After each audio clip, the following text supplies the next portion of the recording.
Let's go look at a bigger name, an important figure, somebody who could very well shape the future of this country, Donald Trump. Yeah, so folks, we're not going to have a primary of any sort of competitiveness on either side. It looks like Trump is going to be the nominee for the Republicans. It is going to be Joe Biden on the Democrats. So, in lieu of that, I thought we'd revisit this exchange between little Marco Rubio and Donald Trump as it pertains to undocumented labor and the exploitation of such. And I think it's important to keep that up in people's minds as Trump runs on building a wall. Sometimes it's said like, oh, we want to do this for the workers. And people say like, this is not to suppress wages. And obviously when the Wall Street Journal makes a case for open borders, we know why they're doing it. And it's for that reason. But nonetheless, Trump is running more regularly. It's because there's too many brown people coming, right? Like it depends who you're talking to. But the labor thing is, I think, important to know Donald Trump's actual documented history on this, which is that, and what our position is, which is that in order to crack down on, say, the use of undocumented labor to depress wages, you should start prosecuting the capitalists who do it. And Donald Trump is just such one of those capitalists who should be imprisoned for conscious use of undocumented labor in ways that is, like, honestly close to murderous when it comes to dealing with asbestos and things like that. But here is this exchange where Marco Rubio tried to hit Trump with that. And it's a little bit tough, making you are a bad capitalist land when you're a politician and this guy is a rich capitalist. And I think Donald Trump's response here is kind of interesting. You can maybe read between the lines of it, but here's a little Marco. But I also think that if you're going to claim that you're the only one that lifted this into the campaign, that you acknowledge that, for example, you're the only person on the stage that's ever been fined for hiring people to work on your projects illegally. You hired some workers from Poland. I'm the only one on the stage that's hired people. You haven't hired anybody. In fact, some of the people... By the way, I've hired tens of thousands of people over my job. You've hired 1,000 people from another company, from another country. Credit cards, etc. Let me finish the statement. This is important. You haven't hired one person. He hired workers from Poland, and he had to pay $1 million or so in a judgment for hiring. That's wrong. That's a fact. Totally wrong. Well, people can look it up. I'm sure people are Googling it right now. Look it up. Trump Polish workers. You'll see $1 million for hiring illegal workers on one of his projects. Yeah, he did. You know, it's interesting. That happened. I've hired tens of thousands of people over my lifetime. Many from other countries instead of hiring Americans. Be quiet. Let me talk. I've hired tens of thousands of people. He brings up something from 30 years ago. It worked out very well. Everybody was happy. Paid $1 million. And by the way, the laws were totally different. That was a whole different world. Thank you. But I've hired people. Nobody up here has hired Senator anybody. Cruz. Soundbite. I'm curious what your reaction is to that and how you think Trump, because it wasn't a denial, was it? It's like, look, I hired lots of people. Some of them might be undocumented. He did not, that was what's called a non-denial denial. Yeah. I mean, this is sort of Trump's number one wrestling move in all of the debates since he's been on the political stage. It's an interesting tactic from Rubio. Just sort of knowing how he's been trying to portray himself as the kind of pro-worker Republican. Yeah, exactly. And it's just like the Republican Party has been conditioned to be like, I'm the job creator, you're the politician, shut the fuck up, you nerd. And that's basically what Trump did. But here's sorry, just one more. Yeah. Like, there's two big fetishes, like job creator, right? In the Republican Party, at least. Job creator and, so I understand how business works. We need a business-minded person to be the president. The other one is governor, which is always a really funny one. It's like, well, I'm the governor. I've been an executive before. You haven't been an executive before. I don't know. And look, none of those. Governor versus capitalist. Yeah. Governor versus capitalist is a funny competition in the Republicans. Yeah. And then like congressperson, everyone fucking hates those guys or senator. Yeah. Here's news coverage of this. Rubio let loose on Donald Trump. You lied about the Polish workers. Yeah. That's Senator Cruz. He lied 38 years ago. All right, I guess there's a statute of limitation on lies. In the 1980s, Oh, damn, I undocumented forgot immigrants Creed. did do much of the initial work on the crown jewel of his empire in New York, Trump Tower, which raises the question, is Donald Trump a hypocrite? Is it accurate to say that Trump Tower, the construction of it began on the backs of Polish workers who were unpaid? No, absolutely. It's constructed on the blood, sweat, and tears of the Polish Brigade, as they were known in the industry. Back then, attorney Wendy Sloan sued Donald Trump, his company, and others, claiming they failed to acknowledge at least 150 undocumented Polish men working off the books.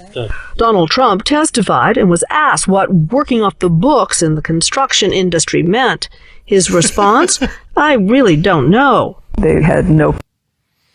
I'm going to try to raise my eyebrow. I really don't know what off the books meant. This New York developer who was using undocumented labor said. I mean, Where's it's one of the all-time. Exactly. It's one of the all-time beautiful lines. What? Yeah. Sorry. What's it? So you said something, I don't know what it means. You said off the books. Off the books? No. We're on the books. Everything's on the books. On the books, on television, we're on the radio, we're everywhere. We're in magazines, across all media. Donald Trump testified and was asked what working off the books in the construction industry meant. His response, I really don't know. They had no protective equipment, no helmets, hard hats. In his 1990 testimony, Donald Trump denied he knew the workers were illegal. Did it ever come to your attention that any of those Polish workers were illegal aliens? I really still don't know that. Nobody has proven to me that they were illegal aliens. It seems he was saying, in essence, that everybody else in town knew what was going on his own job site, and he didn't. Daniel Sullivan, a labor relations consultant who had been convicted of tax evasion, testified that during the demolition, Trump himself knew he was using illegal workers on the site. There's no question in my mind. I mean, he said it to me point blank. NBC spoke with Sullivan in 1989. He has since died. Donald's lying. Flat out. He knew exactly what was happening. One of those workers, Mike Sosnowski, says he was promised $5 an hour, but wasn't paid for all of his work. Must have been angry. Very angry about that. Because Sosnowski was one of only a few Polish workers with a green card. Several undocumented workers testified at the time they were making only $4 an hour, while the American union workers were making $12 to $14. They also said they were not paid for months of work, but at the time were too afraid to protest outside the building. they're looking for the not legal people. So that's people are very afraid about that. Mr. Trump told us it was the contractor's responsibility to pay the demolition workers, not his, and a federal court agreed. Still, he never reported the workers or No, you're quiet. That's a little bit notable, ain't it? Well, you know, there's yeah. When Donald Trump's on stage running for president of the United States of America, it's all, I hire tens of thousands of people. When it comes to pay the piper for some of them being undocumented and abused and forced into unsafe conditions like carrying out asbestos, that's the contractor's job. Well, I was just going to say that, you know, it rhymes very much with what another bloated capitalist says, Elon Musk, when, you know, people have died, we're building his Tesla factory here in Texas. You know, the contractors have no idea about this. When, you know, these are people who've been exposed time and time again for being extremely hands-on in all of these things. And, you know, Trump very clearly in this report here had a pretty strong inside knowledge of what was going on. In his defense, that I don't know what off the books means is pretty flimsy. Yeah. And so this story, I believe, was uncovered by a guy named Wayne Barrett, who wrote The Greatest Show on Earth. on Trump. The first edition came out like in the early 90s, and as Trump has reinvented himself, he's come out with new versions. But Man, it's tough. I'm just saying it's nice, as somebody who is a writer to some extent. It's like, man, it's nice to write the right book. Polish that off, yeah. You just have to add one word to the end of the subhead, and you got it. And maybe it's like our good comrade Branko Marcetic. Remember when his book Yesterday's Man on Joe Biden came out? Right. When it came out, it was at the moment where it looked like Joe Biden was done, and it was going to be like Kamala or Buttigieg or Warren or who knows. And everyone was like, "Oh, it sort of sucks that your big book came out, man. At a time where it might not be needed." And then, had a lot of reason for people to be buying it. So good for him. Would have been nice for the country. Yeah, it would have been nice if it would have arrested his plans and honestly just had Buttigieg in there instead. But anyway, I want to share the full story with y'all of this Trump Tower thing from the Wayne Barrett book here. And, some of the stuff was alluded to in that Nightline report. It's always funny when media, and it's often television media ripping off print media, they act like they've done new reporting, but it's like, we read a book. It's like, no, that's what I do. I'll mention the fucking book at least. I don't. Yeah. Anyway, this is where they got that from.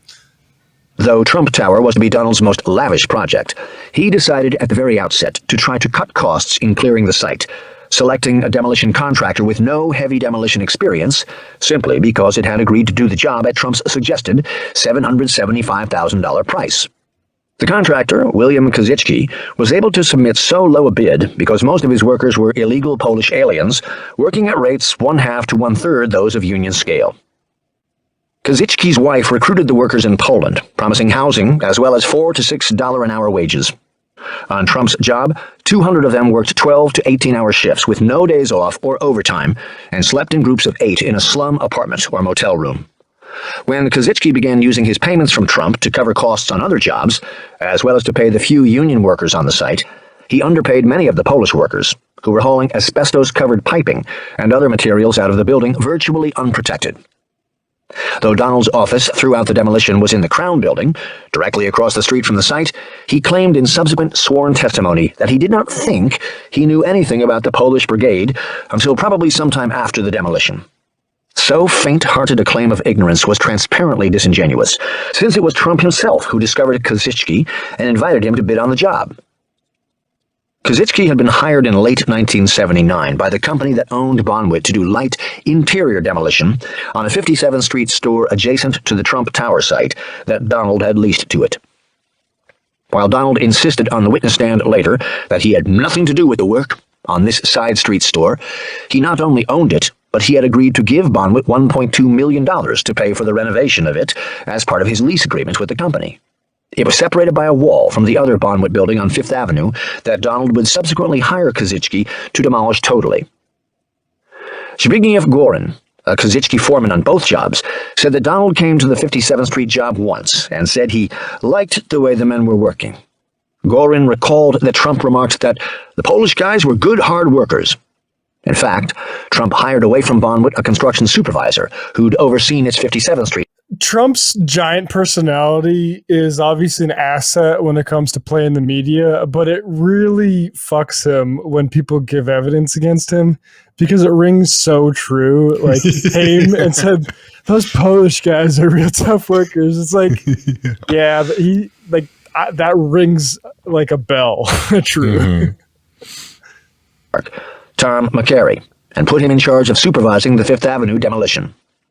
McCary, whose office was in Donald's suite, went to the Fifth Avenue site 20 to 30 times from March until the job was finally finished in late August. One of only a half dozen or so Trump Organization officers at the time, McCary knew, according to the eventual findings of a federal judge, that the Polish workers were working off the books, that they were non-union, that they were paid substandard wages, and that they were paid irregularly, if at all. Trump's ignorance was even more improbable in light of Koziczki's testimony that hundreds, thousands of workers from Poland and other countries came to the Trump Tower site and stood in lines down the street, waiting, begging for jobs. You could see that all the time, Koziczki said. 5, 6, 10, 20 times, all the time, come begging for jobs. Despite his savings by underpaying the Polish workers, Kozycki's financial problems on the job became so severe, because the costs far exceeded his bid price, that he began shortchanging the house wrecker union's welfare and pension fund. While the union was willing to overlook all the non-union labor being used, it threatened to shut the job down if the welfare payments on the union workers weren't made. Though this was Kozycki's obligation, Trump himself began to make the union payments in June, rolling up over $40,000 in contributions. McCary carefully scrutinized the fund payments, according to the later judicial opinion, and knew the contributions were being sought and made on only union members' wages. In addition to its labor problems, the Kozycki crew destroyed 2 15-foot-high bas-relief Art Deco sculptures, reportedly worth hundreds of thousands of dollars, unleashing a howl of editorial and cultural criticism. Trump, who apparently authorized the destruction of the pieces, in part because Kozycki couldn't remove them except at great cost, had promised to donate the sculptures to the Metropolitan Museum of Art. The union and sculpture crises, plus wildcat strikes by the unpaid Poles and the grindingly slow pace of demolition due to... Now that bit isn't quite as interesting from a labor perspective, but from a Trump perspective, it's formative. The upset over destroying the sculptures in the building here. There's a funny video, and I would have pulled it, but PBS would probably have copyright struck us. But if you want to watch it, it's called When Trump Demolished the Bonwit Teller Sculptures. It's only a couple minutes long. But this was when Trump first dropped the John Barron alter ego that he used to call up the media and represent himself, but not as himself. And he basically said, like, yeah, actually, we had those appraised and they're worthless, so I don't know why everyone's so upset. But that was one of his formative, like, he had a pretty good, easy go at it with the media up until that point. And also so that got him some bad press, and then he became sort of politicians where he had been a ally or a good connection to politicians who wanted to build billions in time to the sort of boom times of the 80s. Then it became like, well, this guy's kind of corrupt. Maybe we don't have such a connection. And that really is when Trump started flirting with, maybe I should just run for office myself then. Wayne Barrett's book goes into that, but here's just a little bit more of this. So when Trump says it all ended up pretty nicely, first, Marco Rubio was correct. There was $1.4 million in settlements to these Polish workers. And it was actually like a little bit hairier in resolution than Trump would have you believe. Sculpture crises, plus wildcat strikes by the unpaid Poles and the grindingly slow pace of demolition due to Kozycki's inability to bring down the heavy concrete structure, finally forced Trump to focus on the disaster just a few yards away. He authorized McCary to take control over the Kozycki bank account for the job, and according to Kozycki, McCary began approving payments not only to the union, but sometimes to the Polish workers as well. McCary also started getting calls from a lawyer, John Szabo, representing several of the unpaid Poles who threatened a lien or a suit. By the summer, Szabo did file $100,000 in liens. McCary and a Trump attorney toyed with and then threatened Szabo, at one point suggesting they'd go to immigration and seek the deportation of the unpaid workers. Sorry, I'll just finish this off, then we'll comment on that. After months of abuse, the workers were apparently so disgruntled that a large group of them threatened to hang McCary, and Trump had to personally summon a labor mediator friend of his to try to settle the situation. So yeah, things got pretty serious. I would also just note Trump's relationship with deportation services there, which is exactly what we've always been saying since he took office, is that they look at ICE not as a way to keep immigrants out, but to keep the immigrant workers that are here in line. It's basically free security for capitalists. If the workers, like you get some Polish workers to take asbestos out in a demolished building, if they all of a sudden start doing wildcat strikes like they did in the 80s for Trump Tower, then all of a sudden you have some leverage over them. And that's all this has ever been. It's never been, we want your fucking wages to go up. It's always, they want that. Mm-hmm. No, I think that's a very clear point from, a figure who's been on both sides of, being business guy who wants to have the government play this role, and then being somebody who is behind the government trying to make sure that people are as terrorized as possible for his friends. Yeah, it's nasty. And it's, it's not just Trump Tower. Of course, there's been subsequent reporting on the use of Latino immigrant labor, undocumented, on his golf courses all the time. And it's like, I can't imagine what it must be fucking like for one of those people, servicing people at Trump golf course and then seeing your guy on television call you a rapist or talk about immigrant crime and stuff like that. It's truly like, a type of dystopia that's hard to really wrap your mind around. No, absolutely.